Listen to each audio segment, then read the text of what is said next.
Hi friends, welcome to TechnoJP YouTube channel. இது ஒரு knowledge sharing training session. வாங்க ட்ரைனிங்குள்ளே போகலாம். இன்னைக்கான இம்பார்ட்டன்ட் அண்ட் இன்ஃபர்மேட்டிவ் டாபிக் அப்படின்னு பார்க்கணும்னா இன்ட்ரா கிரானுலர் கரோஷன் டெஸ்டிங் பற்றி நம்ம பார்க்க போகிறோம். இது டீட்டெயிலாக லாஸ்ட் ப்ரெசன்டேஷன் வரைக்கும் பாருங்கள், நிறைய இன்ஃபர்மேஷன்ஸ் கொடுத்துருக்கேன். இது வந்து பார்ட் 1, பார்ட் 2, பார்ட் 3 வந்து நான் வந்து அடுத்த ப்ரெசன்டேஷன்ஸ் வந்து போட போகிறேன். ஸோ இது வந்து கவனமாக பாருங்கள். வாங்க வீடியோக்குள்ளே போகலாம். நம்ம first what is intra granular அப்படின்றத பார்த்துடலாம். இப்போ ஒரு மெட்டீரியல் இருக்குது அப்படின்னா அதில் ஸ்ட்ரக்சர் இருக்கும், ஸ்ட்ரக்சரில் கிரெயின்ஸ் இருக்கும். ஸோ 2 கிரெயின்ஸ் இருக்குது அப்படின்னா அதுக்கு நடுவில் இருக்கிற பவுண்ட்ரி தான் வந்து பார்த்தோம்னா இந்த இன்ட்ரா கிரானுலர் அஃபெக்ட் ஆகிற ஏரியாஸு பவுண்ட்ரி தான். இப்போ கிரானுலர் அப்படின்னா வந்து இன்ட்ரா கிரானுலர், அதுதான் வந்து இந்த டெஸ்டிங்கோட பேர் வச்சாங்க, இன்ட்ரா கிரானுலர் கரோஷன் டெஸ்டிங் அப்படின்றது. இப்போ நார்மலாக வந்து ஒரு இம்ப்யூரிட்டிஸோ இல்லை வந்து ஒரு கரோஷன் அஃபெக்ட் ஆகுது அப்படின்னா வந்து இந்த பவுண்ட்ரிஸில் தான் வந்து அஃபெக்ட் ஆகும். 2 கிரெயின்ஸுக்கு முன்னாடி, அதாவது கிறிஸ்டல் அப்படின்னு சொல்லுவாங்க. கிறிஸ்டல் ஸ்ட்ரக்சருக்கு நடுவில் தான் வந்து இந்த பவுண்டரியில் தான் வந்து அஃபெக்ட் ஆகும் அந்த இம்ப்யூரிட்டிஸ்லாம். அஃபெக்ட் ஆகிறதுனால என்ன ஆகுது, ஸ்ட்ரென்த் ரெடியூஸ் ஆகுது. அதேமாதிரி கரோஷன் அது வந்து நிறைய என்ன ஆகும், கரோஷன் ரெசிஸ்டன்ஸ் மெட்டீரியல்லாம் வந்து கரோஷன் அதிகமாக சான்ஸ் இருக்குது. அதேமாதிரி ஃபெயிலியர் மோட் ஆகிறதுக்கும் சான்சஸ் இருக்குது. ஸோ இதுதான் வந்து இன்ட்ரா கிரானுலர். இப்போ லாஸ்ட் ஸ்லைடில் இன்ட்ரா கிரானுலர் அப்படின்னா என்னன்றது பார்த்துட்டோம் டெஃபினிஷன். இப்போ இன்ட்ரா கிரானுலர் கரோஷன் டெஸ்டிங் அப்படின்றத ஃபுல்லாக பார்க்கலாம். ஸோ இது வந்து என்னென்னா எந்த மெட்டீரியலில் ஏற்படும் மேஜராக அப்படின்னு பார்த்தோன்னா ஸ்டெயின்லெஸ் ஸ்டீல், அலுமினியம் அலாய்ஸ்லையும் இருக்கும். பட் ஸ்டெயின்லெஸ் ஸ்டீலில் தான் இந்த டெஸ்ட்டை வந்து நம்ம கண்டக்ட் பண்ணுவோம். ஸ்டெயின்லெஸ் ஸ்டீலில் ஏன் ஏற்படுது அப்படின்னா இந்த கிரெயின் ஸ்ட்ரக்சரில் வந்து சஸ்பெக்டபிலிட்டி ஆஃப் குரோமியம் கார்பைடு அப்படின்னா வந்து குரோமியம் வந்து நமக்கு என்ன இருக்கும், அதிகமாக இருக்கும் ஸ்டெயின்லெஸ் ஸ்டீலில். அப்போ எல்லாமே அந்த ஸ்ட்ரக்சரில் என்ன ஆகும்னா குரோமியம் வந்து உள்ளே வந்து ஆட்டமால் ஈர்க்கப்பட்டிருக்கும். அப்போ பவுண்ட்ரிஸில் வந்து there is a deflection of chromium. அப்போ என்ன ஆகும்னா கார்பனோட சேரும் போது குரோமியம் கார்பைடாக ஃபார்ம் ஆகும். அதுதான் வந்து நம்ம கரோஷன் அப்படின்னு சொல்கிறோம். அது எங்கே ஃபார்ம் ஆகுதுன்னா பவுண்ட்ரிஸில் தான் வந்து ஃபார்ம் ஆகும். அது deflection of chromium carbide. So இந்த ஸ்டெயின்லெஸ் ஸ்டீலில் இந்த ஸ்ட்ரக்சரில் வந்து நம்ம இம்ப்யூரிட்டிஸ்லாம் எங்கே போய் சேருதுன்னா பவுண்ட்ரிஸில் தான். அதனால் என்ன ஆகுது, கிராக்கிங்கு, கரோஷனு, அதுக்கப்புறம் வந்து ஃபெயிலியர்ஸு, ஃப்ராக்சர்ஸ் அதெல்லாம் வந்து ஏற்படுது இந்த ஸ்டெயின்லெஸ் ஸ்டீலில். இப்போ எவ்வளோ கரோஷன்ஸ் இருக்குது, என்ன குரோமியம் கார்பைட் இருக்குது, இன்ட்ரா கிரானுலர் எவ்வளோ அட்டாக் ஆகிருக்கு அப்படின்றத நம்ம என்ன பண்ண போகிறோம்னா இந்த இன்ட்ரா கிரானுலர் கரோஷன் டெஸ்டிங் வந்து டெஸ்ட் பண்ண போகிறோம். ஸோ இப்போ எப்படி டெஸ்ட் பண்ண போகிறோம், என்னென்ன ஸ்டாண்டர்ட்ஸ் இருக்குது, எதனால் கரோஷன் ஏற்படுன்றதை நம்ம நெக்ஸ்ட் ஸ்லைடில் கம்ப்ளீட்டாக பார்க்கலாம். இப்போ இந்த ஸ்லைடில் ஏன் கரோஷன் ஏற்படுது, corrosion why corrosion happens in intra granular, அதை பற்றி நம்ம டீட்டெயிலாக பார்க்கலாம். ஃபஸ்ட்டு பாயிண்ட் வந்து நம்ம பார்க்க போகிறது என்னென்னா காம்போசிஷன் டிஃப்ரென்ஸ். ஸோ அதில் வந்து அலாயிங் எலமெண்ட்ஸ் செக்ரிகேஷன் அது எப்படி ஏற்படுதுன்னு பார்க்கலாம். இப்போ அலாயிங் எலமெண்ட்ஸ்னால் என்னென்ன இருக்குது, குரோமியம், நிக்கல், மாலி, நியோபியம், டைட்டானியம், அந்த மாதிரி நிறைய எலமெண்ட்ஸ் இருக்குது. ஸோ அந்த எலமெண்ட்ஸ்லாம் வந்து இப்போ கார்பன், மேங்கனீஸ் அந்த மாதிரி சேரும்போது எந்த மாதிரி காம்பினேஷன் சேருது, அப்போ என்ன இப்போ எங்கே சேருது, நம்ம சொலிடிஃபிகேஷனை மெல்ட்டிங் பண்ணும்போது சொலிடிஃபை ஆகும் போதும், அதே மாதிரி ஹீட் ட்ரீட்மெண்ட்டில் சொல்யூஷன் அனலிங் அந்த மாதிரி பண்ணும்போது என்ன ஆகும், அந்த கிரெயின் பவுண்ட்ரிஸில் வந்து அது சொலிடிஃபை ஆகி அந்த இடத்துல தான் வந்து என்ன ஆகும், காம்பினேஷன் ஆகும். இப்போ நான் ஏற்கனவே சொன்ன மாதிரி குரோமியமும் கார்பனும் சேர்ந்து என்ன ஆகுது, குரோமியம் கார்பைடாக ஃபார்ம் ஆகுது. எங்கே ஃபார்ம் ஆகுது, அந்த பவுண்ட்ரிஸில் வந்து ஃபார்ம் ஆகுது. அதுதான் நம்ம வந்து கரோஷன் சொல்கிறோம். ஸோ இது ஒரு பாயிண்ட், இதனால் அலாயிங் எலமெண்ட்ஸ்னால செக்ரிகேஷனால் ஏற்படுற ஒரு கரோஷன். இம்ப்யூரிட்டி செக்ரிகேஷன்னு, ஸோ இது வந்து எதனால் ஏற்படுது, அதாவது எலக்ட்ரோகெமிக்கல் மாற்றம்னால ஒரு பவுண்ட்ரிஸில் இந்த இம்ப்யூரிட்டிஸ் வந்து ஃபார்ம் ஆகுது. இதுவும் ஒரு டைப் ஆஃப் எதனால் கரோஷன் ஏற்படுன்ற ஒரு டெஃபினேஷன். பிரிசிபிட்டேஷன் காம்பவுண்ட்ஸ்னாலையும் இந்த கரோஷன் ஏற்படுது. ஸோ அது என்னது, ஸ்டெயின்லெஸ் ஸ்டீல் மெட்டீரியலில் என்ன மேக்ஸிமம் இருக்கும், குரோமியம் இருக்கும். அப்போ கார்பன் கூட ஃபார்ம் ஆகும்போது என்னமா ஃபார்ம் ஆகுது, குரோமியம் கார்பைடாக ஃபார்ம் ஆகுது. அப்போ என்னன்னா குரோமியமோட டிஃபிஷியன்சி இருக்கிறதுனால என்ன ஆகும்னா எங்கே இருக்குது, அந்த ஏரியா பவுண்ட்ரிஸில் இருக்குது. ஸோ அந்த மாதிரி ஃபார்ம் ஆகிறதுனால தான் அந்த கரோஷன் வந்து ஏற்படுது. இப்போ அடுத்த பாயிண்ட் பார்க்கலாம், எலக்ட்ரோகெமிக்கல் செல்ஸ். இதில் என்ன ஆகுதுன்னா இந்த காம்பினேஷன்ஸ் ஆஃப் அலாயிங் எலமெண்ட் இருக்குது பார்த்தீங்களா. ஸோ அது என்னவா மாறுது அப்படின்னா அந்த கிரெயின் பவுண்ட்ரிஸ் வந்து மைக்ரோ கேல்வனிக் செல்ஸாக வந்து ஃபார்ம் ஆகுது. ஸோ அப்போ என்ன ஆகும் அப்படின்னா வந்து மைக்ரோ கேல்வனிக் செல்ஸாக ஃபார்ம் ஆகும்போது அது வந்து ஆனோடாக மாறுது. ஆனோட்னா வந்து லாஸ் ஆஃப் எலக்ட்ரான்ஸு. அப்போ என்ன ஆகுதுன்னா அந்த கிரெயின் பவுண்ட்ரிஸில் என்விரான்மெண்ட்லேருந்து வர பல்க் மெட்டீரியல்ஸ் வந்து கேத்தோடு, அது வந்து என்னென்னா கெய்னிங் ஆஃப் எலக்ட்ரோன்ஸ். அப்போ வந்து இந்த ஆனோட் ரீஜன் வந்து கரோட் ஆகிறதுக்கான நிறைய சான்சஸ் வந்து ஃபார்ம் ஆகுது. அப்போ ஏன் ஃபார்ம் ஆகுது, எப்படி ஃபார்ம் ஆகுதுன்னா அது வந்து எலக்ட்ரோலைட்டாக ஃபார்ம் ஆகி அந்த ஆனோடு வந்து என்ன ஆகுதுன்னா கரோட் ஆகுது. ஸோ கரோட் ஆகுதுன்னா என்ன ஆகுதுன்னா அந்த பவுண்ட்ரியை விரிவடைய செய்யுது. விரிவடைய செய்யும் போது கரோஷன் நிறைய ஃபார்ம் ஆச்சு அப்படின்னா அந்த மெட்டீரியலோடைய ஸ்ட்ரென்த்தும் வந்து என்ன ஆகுது, கம்மியாகுது. ஸோ இதுதான் வந்து இது ஒரு இஷ்யூ கரோஷன் ஆகிறது. Grain boundaries and vulnerability. இப்போ நம்ம கிரெயின் இருக்குது பார்த்தீங்க, கிரெயின்ஸ் அப்படின்னு எதை சொல்கிறோன்னா ஸ்ட்ரக்சர் இருக்குது. ஸோ அதுதான் கிரெயின்ஸ்னு சொல்கிறோம். இப்போ 2 ஸ்ட்ரக்சருக்கு நடுவில் இருக்கிற கேப் பவுண்ட்ரிஸ் தான் நம்ம சொல்கிறோம் இன்டர்ஃபேஸ் அப்படின்னு சொல்கிறோம். இப்போ முன்னாடியே அந்த ஃபோட்டோஸ் கொடுத்துருக்கேன், எது இன்டர்ஃபேஸு, எது பவுண்ட்ரி, எது கிரெயின்ஸு.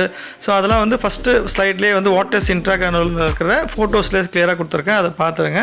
ஸோ இப்போ நம்ம பார்த்துடலாம். இப்போ இந்த கிரெயின் பவுண்ட்ரியில் ஏன் வந்து நம்மளுக்கு அஃபெக்ட் ஆகுது. ஸோ இதில் வந்து என்னது இம்ப்யூரிட்டியாக வந்து நம்மளுக்கு வந்து இதில் ஃபார்ம் ஆகுது அந்த கிரெயின் பவுண்ட்ரிஸில்.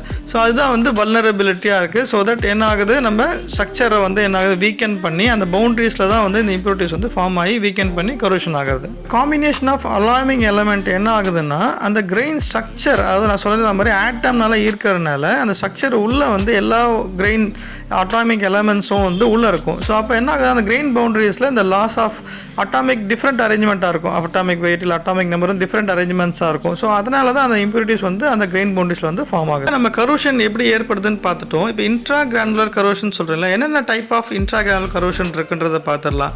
இப்போ சென்சிடைசேஷன், இது கரோஷன் இல்லைனா சென்சிடைசேஷன் தான் வந்து சொல்லுவாங்க அந்த வேர்டு, கெமிக்கல் இந்த வேர்டு சயின்ஸ் வேர்டு. ஸோ இப்போ இதில் வந்து என்னென்னா அந்த இம்ப்யூரிட்டிஸ் வந்து ஃபார்ம் ஆகுது பவுண்டரிஸ்ன்னு சொன்னாலே, அது என்ன இம்ப்யூரிட்டிஸ், குரோமியம் வந்து கார்பனோட ஆட் ஆகும்போது குரோமியம் கார்பைடாக வந்து ஃபார்ம் ஆகுது. அப்போ என்ன வேணால் குரோமியமோட டிஃப்ளெக்ஷன், அதாவது டிஃபிஷியன்சி, ஏன்னா எல்லா ஆட்டம்லையும் குரோமியமோட பர்சன்டேஜ் வந்து இருக்கும்போது பவுண்டரிஸில் வந்து கம்மியாக இருக்கும்போது என்ன ஆகுனா அது வந்து அஃபெக்ட் ஆகிறதுக்கு சான்சஸ் இருக்குது. ஸோ அஃபெக்ட் ஆகும்போது தான் என்ன ஆகுது, கரோஷனாக ஆகிறது. ஸோ இதுதான் வந்து சென்சிடைசேஷன் அப்படின்னு சொல்லுவாங்க. இப்போ அடுத்த பாயிண்ட் பார்க்கலாம், வாட் இஸ் டைப் ஆஃப் இன்ட்ராகிரானுலரில். ஸோ இது வந்து ஃபஸ்ட்டு வந்து சென்சிடைசேஷன் பார்த்துட்டோம். செகண்ட் வந்து பார்த்தோன்னா வெல்டு டிகே, நம்ம வந்து பிளேட்டில் ஸ்டெயின்லெஸ் ஸ்டீல் பிளேட்ஸில் வந்து வெல்ட் பண்ணியிருப்பாங்க ஃபேப்ரிகேஷனில். ஸோ இப்போ என்ன ஆகும் அப்படின்னா இது வெல்டு ஹீட் இன்புட் அதிகமாக இருக்கும்போது ஹீட் அஃபெக்டட் ஜோனும் அதிகம். அப்போ மைக்ரோ ஸ்ட்ரக்சர் என்ன ஆகும்னா விரிவடையும். அப்போ பவுண்டரிஸும் விரிவடையும் போது அந்த இடத்துல தான் வந்து இந்த கரோஷன் ஏற்படும். ஸோ இப்போ அந்த கரோஷன் எப்படி இருக்கும், நைஃப் எட்ஜ், அதாவது பேண்ட் மாதிரி, நைஃப் அண்ட் பேண்ட் மாதிரி வந்து ஃபார்ம் ஆகிருக்கும். எங்கே ஃபார்ம் ஆகுது அப்படின்னா வெல்டு வந்து என்ன ஆகும், டிகே வெல்டி ஆகும்போது எங்கே ஆகுது, வெல்டு எங்கே ஃபியூஸ் ஆகுதோ அந்த இடத்துல தான் இந்த கரோஷன் வந்து பேண்டாக வந்து ஃபார்ம் ஆகுது. ஸோ அது எந்த இடத்துல ஃபார்ம் ஆகும்னா அந்த எட்ஜ், வெல்டு எட்ஜ் வந்து எங்கே ஃபியூஸ் ஆகிருக்கும் மெட்டீரியலில் அங்கே வந்து ஃபார்ம் ஆகும். ஸோ அப்போ வந்து வெல்டு பேராமீட்டர்ஸ் நம்ம வந்து கரெக்டாக பார்த்து அடிக்கணும். ஹீட் இன்புட் கம்மியாகும், அது ஹீட் எஃபெக்ட்ஸோட்டில். இப்போ ஸ்டெபிலைசேஷன், அதாவது இதை வந்து இப்போ PWSC heat treatment, post weld heat treatment பண்ணோம்னா அப்போ அந்த இடத்துல வந்து நம்ம கரோஷன் ஏற்படாமல் வந்து பார்த்துக்கலாம். இப்போ இந்த ஐஜிசி அப்படின்னு ஏற்படுறதுக்கான எந்த கண்டிஷன்ஸ்னால ஏற்படுது அப்படின்றத நம்ம பார்க்கலாம். ஹை டெம்பரேச்சர் அப்படின்ற ஒரு ஃபஸ்ட்டு பாயிண்ட்டு. இப்போ இந்த ஹை டெம்பரேச்சரில் நம்ம வந்து என்ன பண்ண போகிறோம், சொலிஃபை, அதாவது மெல்ட்டிங்கும் பண்ண போகிறோம், அட் த சேம் டைம் வந்து ஹீட் ட்ரீட்மெண்ட்டும் பண்ண போகிறோம். ஸோ அப்போ வந்து நம்ம ஹீட் ட்ரீட்மெண்ட் பண்ணுறதுக்கு முன்னாடி நம்ம மெல்ட்டிங் பண்ணும்போது என்ன ஆகும்னா சில காம்பினேஷன்ஸ் ஆஃப் அலாயிங் எலமெண்ட்ஸ் வந்து ஹீட் ஆகும்போது மெல்ட் ஆகும்போது என்ன ஆகும், அதுலேருந்து வர இம்ப்யூரிட்டிஸ், த ஃபார்மேஷன் ஆஃப் ப்ரிசிபிடேட்ஸாக வந்து என்ன ஆகும், தங்கிரும். அப்படியே அது கீழ்ப்படிஞ்சு தங்கும் போது என்ன ஆகுனா அது எங்கே தங்குது அப்படின்னா பவுண்டரிஸில் தான் போய் தங்குது. ஸோ இதுவும் வந்து என்னென்னா தங்கும் போது அதுதான் வந்து ஒரு கரோஷனாக வந்து ஏற்படுது. இப்போ இந்த வெல்டிங் காம்பவுண்ட்னால கூட வந்து இந்த ஐஜிசி வந்து கிரியேட் ஆகும். எப்படி கிரியேட் ஆகுது, இப்போ நம்ம வெல்டிங் எலக்ட்ரோட்ஸ் இருக்குது. ஸோ அதில் இருக்கிற காம்பினேஷன்ஸ், அதில் இருக்கிற காம்போசிஷன்ஸ் என்ன ஆகும், ஒரு மெட்டீரியல் நம்ம வெல்ட் பண்ண போகிறோம். அப்போ அந்த ஹீட் இன்புட் ப்ராசஸ் கரெக்டாக பண்ணல அப்படின்னா, ஹீட் இன்புட் அதிகமாச்சு அப்படின்னா அதில் இருக்கிற கெமிக்கல் காம்பவுண்ட்ஸ்னாலையும் என்ன ஆகும், இந்த மாதிரி ப்ரெசிபிடேஷன்ஸ் ஆகும். அந்த பார்ட்டிசிபேட் அந்த எங்கே ஆகுது, அந்த பவுண்டரிஸில் ஆகுது. ஸோ அதுவும் வந்து இந்த கரோஷன், அதாவது கண்டிஷன்ஸ் ஃபார் ஐஜிசி. ஸோ என்விரான்மெண்ட்ஸும் ஒரு காரணம் இந்த ஐஜிசிக்காக. எப்படி இந்த கெமிக்கல்ஸு இல்லை இந்த agents, corrosion agents, corrosive agents இருக்குது பார்த்தீங்களா. ஸோ சர்வீஸில் இருக்கும், இல்லை என்விரான்மெண்ட்டில் இருக்கும். ஸோ அதுவும் ஒரு மெட்டீரியலில் படும்போது என்ன ஆகுன்னா அது வந்து ஆக்ட் ஆகுது, அந்த பவுண்டரிஸில் போய் ஆக்ட் ஆகும்போது இந்த இம்ப்யூரிட்டிஸ் கிரியேட் ஆகி ஸோ என்ன ஆகுது, அந்த குரோமியம் கார்பைடு அந்த மாதிரி ஃபார்ம் ஆகும்போது தான் வந்து இந்த கரோஷன் வந்து ஏற்படுது. ஸோ அப்போ வந்து சர்வீஸுக்கு தேவையான மெட்டீரியலை வந்து நம்ம என்ன பண்ணணும், கரெக்டாக சூஸ் பண்ணி அந்த மாதிரி வந்து மெட்டீரியல் வந்து கரோட் ஆகாமல் இருக்கிறதுக்கு நம்ம பார்த்துக்கணும். இப்போ இந்த கரோஷன்னா என்ன எல்லாத்தையும் டீட்டெயிலாக பார்த்துட்டோம். இது எப்படி ப்ரிவென்ட் பண்ணுறது அதையும் நம்ம சொல்லணும்ல. ஸோ அதையும் பார்த்துடலாம். ஸோ ஃபஸ்ட்டு பாயிண்ட் வந்து யூஸிங் ஸ்டெபிளைஸ்டு கிரேடு. ஸோ கரோஷனை எப்படி ஃபார்ம் ஆகாமல் பார்த்துக்கிறது அப்படின்னு சொல்லி பார்த்தோம்னா, குரோமியம் வந்து கார்பனை சேரும்போது குரோமியம் கார்பைடாக வந்து ஃபார்ம் ஆகுது. அப்போ நம்ம கார்பனை வந்து குரோமியமோட ஃபார்ம் ஆகாமல் பார்த்துக்கணும். எப்படி பார்த்துக்கிறது அப்படின்னா, அப்போ இந்த மெட்டீரியல் கிரேடில் வந்து சில எலமெண்ட்ஸை வந்து ஆட் பண்ணணும், டைட்டானியம் இல்லை நியோபியம் அந்த மாதிரி சேர்த்தும் போது என்ன ஆகும்னா இந்த குரோமியம் கார்பைட் ஃபார்ம் ஆகிறது பதில் வந்து நியோமியம் கார்பைட் அப்படின்ற மாதிரி ஃபார்ம் ஆயிடுச்சு அப்படின்னா வந்து இந்த கரோஷன் வந்து தடுக்கிறத வந்து நம்ம என்ன பண்ணலாம், ஆகிறத வந்து தடுக்கலாம். ஸோ அப்போ அந்த மாதிரி ஒரு ஃபார்மேஷன்ஸ் அலார்மிங் எலமெண்ட்ஸ் வந்து நம்ம என்ன பண்ணணும், அந்த ஆட் பண்ணணும். அதுதான் வந்து யூசிங் ஸ்டெபிலைசேஷன் எலமெண்ட்ஸ். ஸோ அதுக்கப்புறம் heat treatment. So heat treatment நம்ம என்ன பண்ண போகிறோம், இப்போ ப்ராப்பராக ஹீட் ட்ரீட்மெண்ட் பண்ணும்போது டிசால்விங், இப்போ அதாவது ஆஸ்னெட்டிக் ஸ்டெயின்லெஸ் ஸ்டீல் நம்ம என்ன பண்ண போகிறோம், என்ன ஹீட் ட்ரீட்மெண்ட் சொல்யூஷன் அனலிங், அதாவது 1040 டிகிரியில் ஹீட் பண்ணிவிட்டு அதை என்ன பண்ணுவோம், கொஞ்சம் பண்ணுவோம். அப்போ கொஞ்சம் பண்ணும்போது நம்ம ஏன் இவ்வளோ டிகிரியில் ஹீட் பண்ணுறோம், கார்பனை வந்து டிசால்வ் பண்ணணும். அப்போ இந்த பவுண்டரிஸில் இருக்க கார்பனை டிசால்வ் பண்ணும்போது இந்த குரோமியம் கார்பைடை ஃபார்ம் ஆகாமல் தடுக்கும். ஸோ இது ஒரு ப்ராசஸ் ப்ரிவென்ஷன் பண்ணுறதுக்கு. அப்புறம் வெல்டு பேராமீட்டர்ஸ்ன்றது என்னது, ஹீட் இன்புட்டை தடுக்கணும். அப்போ எப்படிலாம் தடுக்கலாம், இப்போ ப்ராப்பர் கேஸ் ஃப்ளோ, அப்புறம் வந்து டெம்பரேச்சர், ப்ராப்பர் கரண்ட்டு, ஸோ அப்புறம் ப்ராப்பர் காம்பினேஷன் எலக்ட்ரோட்ஸு. ஸோ இதெல்லாம் யூஸ் பண்ணால் என்ன ஆகும், இந்த கரோஷன்ஸை வந்து நம்ம வந்து தடுக்கும். அதே மாதிரி இப்போ இந்த வெல்டிங்கில் வந்து PWST அந்த மாதிரி மெட்டீரியல் கிரேட்ஸ் வந்து நம்ம போஸ்ட் வெல்ட் ஹீட் ட்ரீட்மெண்ட் பண்ணால் இந்த கரோஷனை வந்து நம்ம அவாய்ட் பண்ணலாம். ஏன்னா மைக்ரோஸ்ட்ரக்சர் ஃபார்மேஷன் ஹீட் அஃபெக்டட் ஜோனில் பவுண்டரிஸோடைய விரிவாக்கம் இருக்கும்போது அந்த இடத்துல கரோஷன் ஏற்படுறதுக்கும் வெல்ட் ஃபியூஷன் ஆகிற இடத்துல கரோஷன் ஏற்படுறதுக்கும் வாய்ப்பு உண்டு. அதுதான் heat input at the same time PWST stabilise பண்ணும் அப்படின்னா வந்து இந்த இது வந்து கரோஷனை வந்து நம்ம தடுக்கலாம். அதே மாதிரி முக்கியமான ஒன்று என்னென்னா என்விரான்மெண்ட்டு.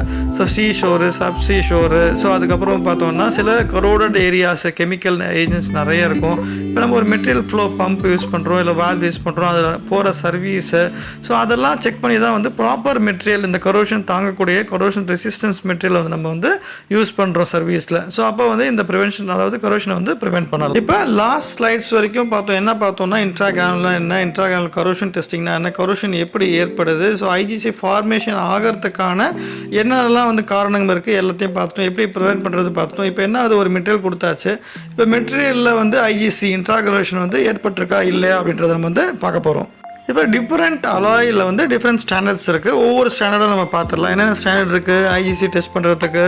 ASTM A262 அப்படின்ற முக்கியமான ஒரு ஸ்டாண்டர்ட் இருக்குது. இதில் வந்து practice A, practice B, practice C இருக்குது. அடுத்தது ப்ராக்டிஸ் E, ப்ராக்டிஸ் F.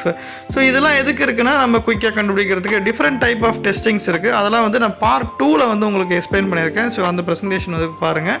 அதே மாதிரி ASTM A262 இன்னொரு ஸ்டாண்டர்ட்ஸ் இருக்குது. ஸோ அப்படின்னு பார்த்தோம்னா ASTM G28 அதில் வந்து மெத்தட் A, மெத்தட் B. அதுக்கப்புறம் இன்னொரு ஸ்டாண்டர்ட் பார்த்தோம்னா ASTM G48 அதில் வந்து method A, method B, method C. So இது என்னென்னலாம், ஏன் மெத்தட் இவ்வளோ மெத்தட்ஸ் இருக்குது, என்னெல்லாம் டெஸ்ட் பண்ண போகிறாங்க அப்படின்றத நம்ம டீட்டெயிலாக பார்த்துலாம் பார்ட் 2ல், மறக்காமல் பாருங்கள். இதே மாதிரி ASTM G67 இது டிஃப்ரெண்ட் மெட்டீரியல்ஸ் அலுமினியம் அலாய்ஸ், சில ஸ்டெயின்லெஸ் ஸ்டீல். இப்போ இந்த G67 வந்து அலுமினியம் அலாய்ஸ். இதில் வந்து மெத்தட் 1 இருக்குது.